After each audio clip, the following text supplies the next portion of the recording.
pro bodybuilder, every single one is on steroids. Let's make that clear, right? You know that, right?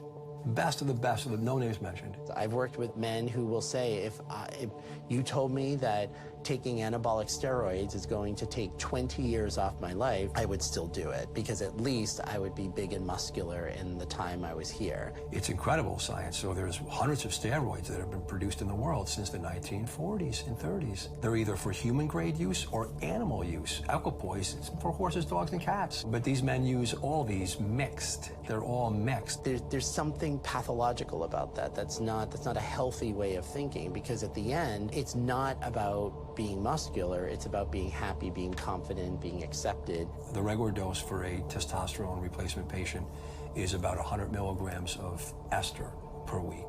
Bodybuilders and strength athletes and strongmen can use upwards of 5 grams a week.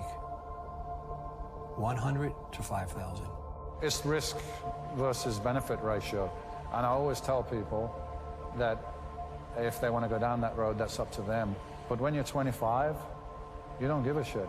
You know, when you're 25, you just want to be the best in the world and be Mr. Olympia. So when you get older, I think you start thinking about it more. Well, when you see bodybuilders die at a young age, like Dallas McCarver, I think it's really sad. There was a guy who had great potential in being, you know, a great bodybuilder, and, you know, his life coming down short for whatever reasons from, you know, whatever he did in bodybuilding. I was worried about my health, you know. I think, you know, my injury that caused me to retire early was probably a blessing in disguise, because I would have probably pushed my body, you know, to the limits to try to keep up with the bodybuilders that were like getting bigger and bigger and bigger. Even back then, there wasn't much emphasis on steroids. I know when I got into it, I was more about the training hard, the eating, you know, that sort of thing. Steroids is like I heard about it and I knew it was in the sport, but it wasn't so like now you go on any website today, forums, it's all people talk about is drugs, steroids. It just drives me mad. Social media has a lot of benefits and a lot of pitfalls, and one of the pitfalls are it disseminates a lot of unhealthy information where young people have access to it and now can see some bodybuilder or someone saying, oh, well, if you do this, this, and this, then you could look this big. Let me put it to you this way. Okay, look, I have a lot of friends in whole different genres of sports. Football, baseball, basketball, and many of them are professional. Golfers use steroids, okay?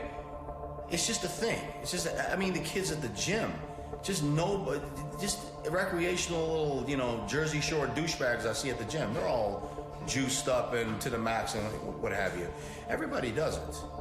Everybody does it. So why they target bodybuilder? Because bodybuilders, they take off their clothes. They are in their, you know, shorts or trunks on stage.